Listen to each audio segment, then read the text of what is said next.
तो hello guys, कैसे हैं आप सभी। आप सभी का स्वागत है मेरे चैनल कॉमिक्स का खजाना में। और आज के दिन हम लोग पढ़ने जा रहे हैं नागायन वरण कांड का थर्ड पार्ट। अगर आपने इसके पहले दो पार्ट नहीं देखे हैं तो आप लोग वो भी जाकर देख सकते हैं, मेरे चैनल पर अपलोडेड है। तो चलिए शुरू करते हैं। नहीं पापा, अब वेहिकल चलते नहीं है, रोड चलती है ऐसे। ओ गॉड, जाइंट कन्वेयर बेल्ट्स। 20 साल में दुनिया कहां से कहां पहुंच गई। लोग ऐसा सफर करते हैं, पर लोग है कहां, इतना सन्नाटा सा क्यों है। आप स्पेस में थे पापा, इसलिए शायद आपको पता नहीं है। आज से 2 साल पहले धरती से धूमकेतु टकराया था। किसी बड़े विनाश की आशंका के कारण अधिकतर आबादी अंडरग्राउंड सिटीज में रहने चली गई। सतह पर अब सिर्फ 20% लोग ही रहते हैं। लेकिन अगर धूमकेतु सिर्फ 2 साल पहले टकराया तो कहीं पर विनाश के कोई लक्षण क्यों नहीं। और अगर इतना भयंकर विनाश हुआ था तो सिर्फ 2 सालों में इतना निर्माण कैसे हो गया। यह भी एक रहस्य है पापा। वह धूमकेतु समुद्र में कहीं गिरा था। वैज्ञानिक अनुमानों के हिसाब से उस टक्कर के कारण कम से कम 3 महाद्वीपों के पूरे तट पर सुनामी आना चाहिए था। कम से कम 3 रिक्टर स्केल का भूकंप आना चाहिए था, पर कुछ भी नहीं हुआ। कोई विनाश नहीं हुआ। ऐसा लगा जैसे कि वह धूमकेतु पृथ्वी के आर पार होकर निकल गया। लेकिन अब तक अधिकतर आबादी अंडरग्राउंड सिटीज में शिफ्ट हो चुकी है। अब वे सतह पर कम ही आते हैं। ओह, तो ये लोग के कम दिखने का यही कारण है। 10%, बाकी 90% दूसरा कारण है। वह क्या है? वो वहां पर तो कुछ भी नहीं है। वो खंबे शायद पेंच ढीले हो जाने के कारण अपने आप गिर रहे हैं। काउंटर फोर्स में कन्वेयर नंबर 23 से बोल रही हूँ। एक डार्क क्रीचर कन्वेयर को तोड़ने की कोशिश कर रहा है। Please come fast. यहाँ तो कोई भी नहीं है। पापा, मुझे पता नहीं कि तुझ जैसे कुछ मनुष्य हमको अदृश्य रूप में भी कैसे देख लेते हैं। हम पर हमने भी तुझ जैसे मनुष्य को चुन चुन कर मारने की कसम खाई हुई है। मर जा। मेरा दिल। ये कैसे किया तूने? पता नहीं, ऐसा मैंने पहली बार किया है। हट जाओ। तुम जैसे शैतानों से निपटने का नया तरीका। ये चारों तरफ से तुम्हारे शरीर पर ऐसा दबाव डालेगा जैसा सागर में 10 किलोमीटर नीचे पैदा होता है।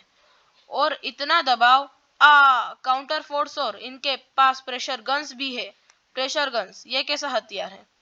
तुमको गुब्बारे की तरफ फोड़ डालने के लिए काफी है। ओह, ये इस रात का 10वां हमला था और हमको इन हमलों के कारण समझ में नहीं आ रहा। सर, 3 जगहों पर और ब्लैक पावर्स के हमले शुरू हो गए हैं। ये सब क्या था रिया?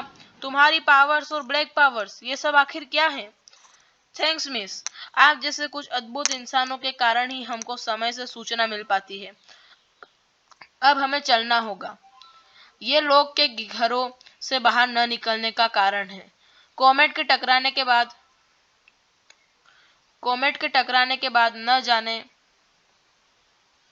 दोस्तों 2 मिनट। कॉमेट के टकराने के बाद न जाने कहां से अजीब प्राणी मानव बस्तियों पर हमला करने लगे हैं। उनमें से कई प्राणी ऐसे हैं जो आम इंसानों को नजर नहीं आते, पर मेरे जैसे कुछ और लोग हैं उनको देख सकते हैं। ये शक्तियां मुझ में कहां से आई है मुझे पता नहीं है। पर ये ब्लैक क्रीचर्स चाहते क्या है? सिर्फ विनाश फैलाना तो इनका मकसद ही हो नहीं सकता। वो हम पर राज करना चाहते हैं और इसके लिए वे उस चीज को निशाना बनाते हैं जो आज के दिन के में हमारे लिए सोने से भी ज्यादा कीमती है, अन्न। लेकिन नागराज, ध्रुव और ऐसे ही दूसरे हीरोज के कारण अभी तक वे पूरी तरह से सफल नहीं हो पाए हैं। नागराज अभी तक मौजूद है और उसने हमको सुरक्षित रखा हुआ है। रिया, कौन है? तुमको हमारे साथ चलना होगा रिया, अभी। क्यों? कौन हो तुम लोग? वक्त आने पर तुमको सब पता चल जाएगा। अब ये तुम्हारी मर्जी है कि तुम अपनी मर्जी से हमारे साथ चलती हो या हमारी मर्जी से। तुम मुझसे लड़ना चाहते हो? नहीं। ओके ओके, मैं चलती हूँ तुम्हारे साथ। घबराइए मत पापा, मुझे कुछ नहीं होगा। रिया, हम अभी तो मिले हैं। मैं आपको एड्रेस देती हूँ, आप घर पर मेरा इंतजार कीजिएगा। रिया। ओफ, मैं इस बदली पृथ्वी पर वापस आया ही क्यों? रिया।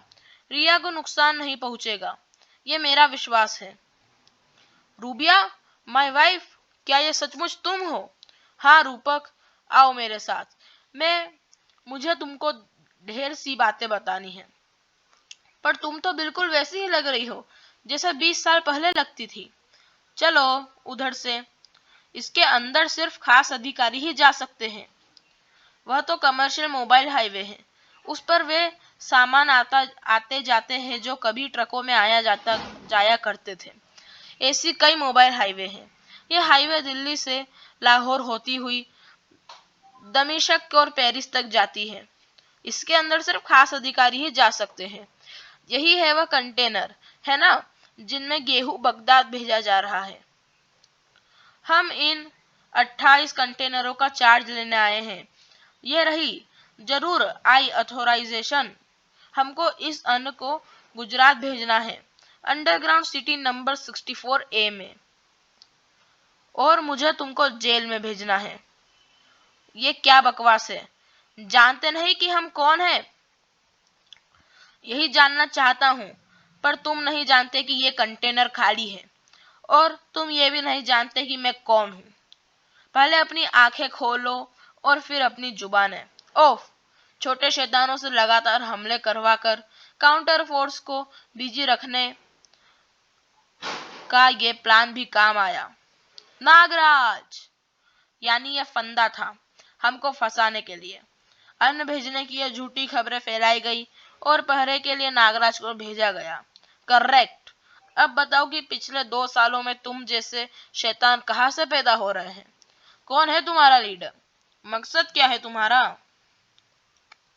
मकसद सीधा सा है, पूरे ब्रह्मांड पर एक ही सत्ता के कायम करना, हमारे ईश्वर की सत्ता को।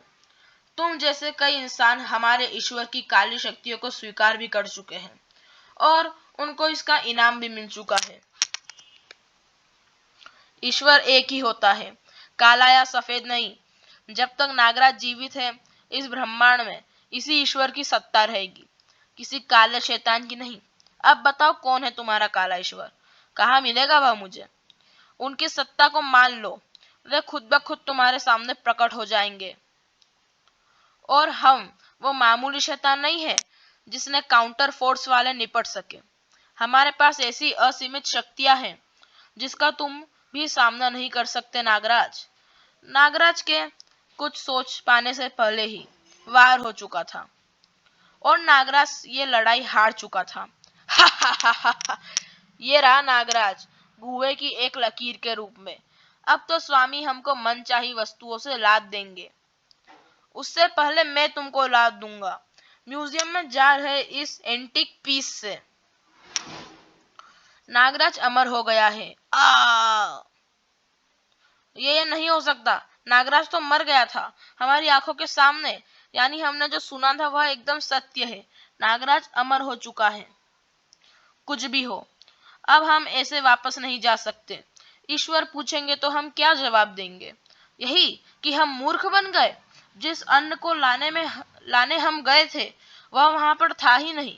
मुझे अपने शरीर के 2 टुकड़ों में बांटना होगा। फिर तो एक ही रास्ता है, नागराज को खत्म करना ही होगा। सिर्फ एक रास्ता है ईश्वर को प्रसन्न करने का। पूरी शक्ति एक साथ लगा दो, शायद हम इस पर काबू पा सके। लगता है कि हम सफल हो रहे हैं। पावर का लेवल और बढ़ाओ। ये काली शक्तियों की ऊर्जा है नागराज।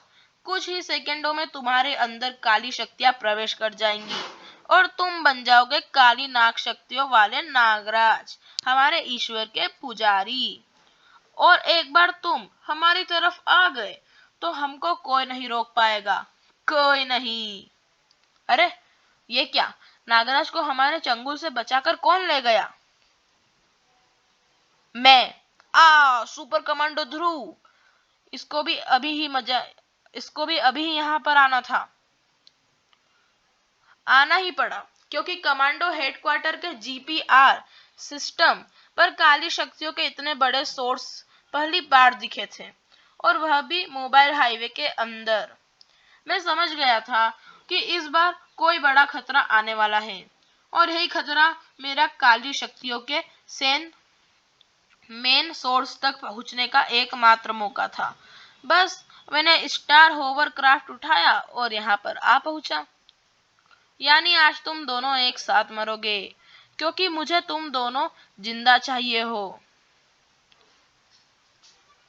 नागराज को होश आने से पहले इसको खत्म कर लो, मामूली सा काम है, इसके अंदर हमारे जैसी कोई पावर तो नहीं है ही नहीं, फिर ये हमसे कैसे बचेगा। ऐसे सिग्नल मिलते ही कन्वेयर बेल्ट की गति एकाएक तेज हो गई, और फिर भागने के सारे रास्ते बंद हो गए। तैयारी करके आना हमेशा काम आता है, हमेशा नहीं। ओ गॉड, इनके अंदर तो चीजों के आर पार जाने की भी शक्ति है। हमारे पास और शक्तियां भी है। ओ, टेलीपोर्ट पावर। अब क्या करेगा सुपर हीरो। आओ, इसके बूट्स में तो 5 लाख वोल्ट की इलेक्ट्रिक डिस्चार्ज है, तुम दोनों को बेहोश करने के लिए काफी है। ब्लैक पावर चाहे जितनी कमजोर हो जाए, पर तुम जैसे सत्य प्रिय मानवों से हमेशा अधिक ताकतवर साबित होंगी। ओह, अब तो बचने का तो क्या, संभलने तक का टाइम नहीं है। अब वक्त आ गया था कि मदद का कर्ज चुका दिया जाए। नागराज, हाय एंड थैंक्स। नागराज, मैं ये नई शक्ति कहाँ से आ गई है? शायद ये उन ब्लैक पावर्स का असर है जिनका वार हमने नागराज पर किया था। यानी अब नागराज ब्लैक स्नेक पावर्स वाला नागराज बन गया है, हमारे ईश्वर का भक्त। तब तो हमारा काम हो गया। अब हमें यहाँ से निकल लेना चाहिए। बिल्कुल, भागने का अच्छा बहाना सोचा है इसने। ओह, ये दोनों तो भाग रहे हैं। इनको रोको नागराज, वरना हम काली ऊर्जा के स्रोत तक कभी नहीं पहुंच पाएंगे। नागराज, तुम कुछ बोलते क्यों नहीं? और तुम मुझे ऐसे क्यों देख रहे हो? माना कि बहुत समय से हम नहीं मिले हैं, लेकिन 2 साल पहले तो मिले थे ना, याद आया? 2 साल तक मैं इतना बिजी रहा कि ये पता लगाने का समय ही नहीं मिला कि तुम कहाँ हो और क्या कर रहे हो। मैं ध्रुव हूँ, ध्रुव। काली शक्तियां यहाँ पर सिर्फ काली शक्तियां हैं, ब्लैक पावर्स, और कुछ भी नहीं। नागराज, ये तुम क्या कर रहे हो? मैं ध्रुव हूँ, मैं ब्लैक पावर नहीं हूँ। सब ब्लैक पावर से सब कुछ। ओफ, शायद नागराज पर सचमुच ब्लैक पावर्स का असर हो गया है, तभी ये मुझको पहचान नहीं रहा है। और इसके पास ऐसा सांप तो मैंने पहले कभी नहीं देखा, यह सच है। तो दोस्तों, ये वाला पार्ट यहीं तक था। अगले पार्ट के लिए प्लीज चैनल को सब्सक्राइब कर नोटिफिकेशन बेल को भी दबा दीजिए, और सारी वीडियोस को लाइक कर दीजिएगा। और अगर आप इस वीडियो को लास्ट तक देख रहे हैं तो इसके लिए मैं आपको बहुत ही ज्यादा धन्यवाद देना चाहूंगा। तो चलिए मिलते हैं अगली वीडियो में।